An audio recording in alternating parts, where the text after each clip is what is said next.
Pernah tak korang terfikir, siapa sebenarnya figura di sebalik revolusi bola sepak JDT dan pemilik antara koleksi kereta paling rare di dunia?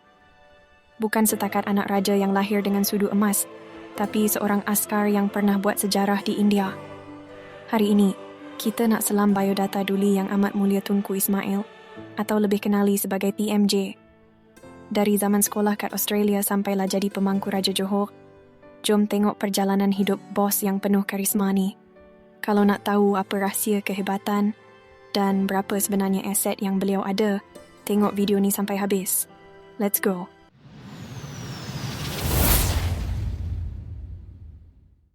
TMJ dilahirkan di Johor Bahru pada 30 Jun 1984.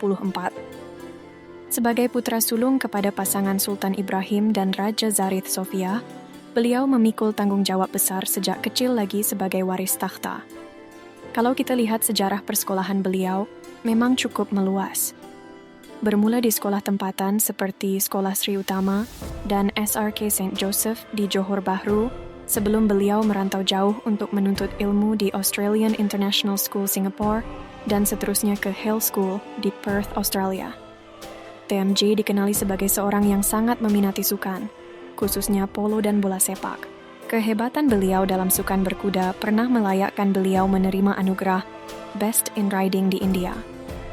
Sejak menerajui bola sepak Johor pada 2012, beliau berjaya membina Johor Darul Ta'zim, JDT, sebagai kuasa besar bola sepak tempatan dan Asia, sekaligus membuktikan kebolehan kepimpinan beliau apabila dilantik sebagai penasihat Presiden FAM pada 2014. Di sebalik minat sukan, disiplin ketenteraan membentuk jati diri TMJ.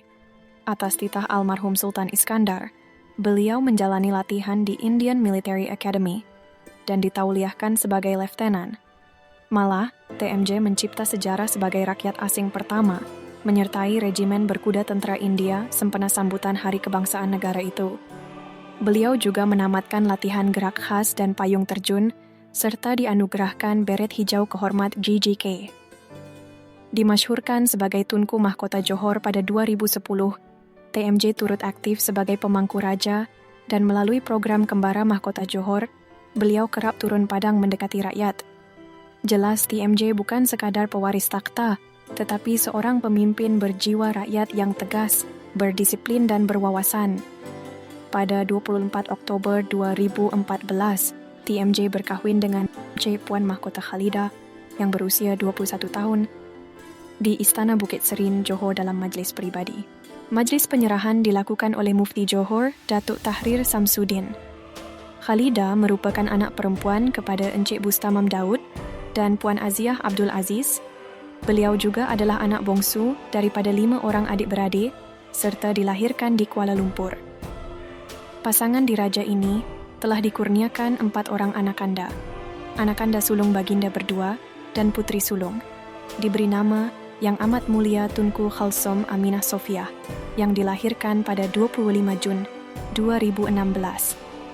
Anakanda kedua baginda berdua dan putra sulung diberi nama Duli Yang Amat Mulia Tunku Iskandar Abdul Jalil Abu Bakar Ibrahim yang dilahirkan pada 14 Oktober 2017.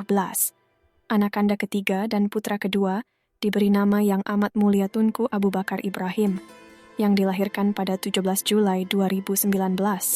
Anakanda keempat dan putri kedua diberi nama Tunku Zahra Zarith Aziah yang dilahirkan pada 21 April 2021. Kalau kita borak pasal kekayaan TMJ, memang tak dinafikan ramai yang terbeliak mata sebab nilainya yang bukan kaleng-kaleng, walaupun secara rasminya jumlah tepat. Aset pribadi beliau tidak pernah diumumkan kepada khalayak ramai. Berdasarkan laporan media antarabangsa dan pemerhati ekonomi, anggaran nilai bersih kekayaan beliau dikatakan boleh mencecah sekitar 3.55 bilion ringgit hingga 4 bilion ringgit. Tetapi itu baru permukaan saja kalau nak dikira dengan segala aset strategik yang ada.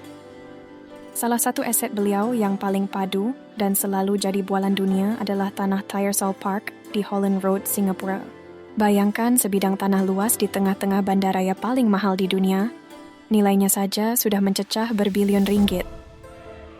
Bukan itu saja, Pengaruh kekayaan TMJ ini juga sangat jelas dilihat menerusi empayar sukan yang dibinanya, yaitu Kelab Bola Sepak Johor Darul Ta'zim, JDT.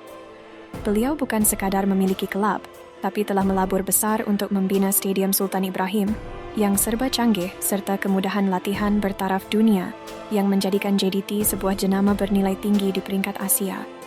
Selain itu, gaya hidup beliau yang dikelilingi koleksi ratusan kereta mewah yang rare serta akses kepada jet pribadi dan helikopter memang melambangkan status beliau sebagai antara kerabat diraja terkaya. Ditambah pula dengan pegangan dalam syarikat gergasi seperti U-Mobile dan projek hartana mega seperti Forest City. Bukan beshe-beshe kan perjalanan hidup TMJ ini? Memang nampak tegas. Tapi kalau korang perhati betul-betul, misi beliau cuma satu. Nak bawa Johor ke tahap yang lebih tinggi. Tapi sebelum korang move on ke video lain, saya nak tanya sikit. Antara banyak-banyak pencapaian TMJ tadi, mana satu yang paling korang kagum? Adakah pasal JDT? Atau pasal sejarah ketenteraan beliau kat India tu?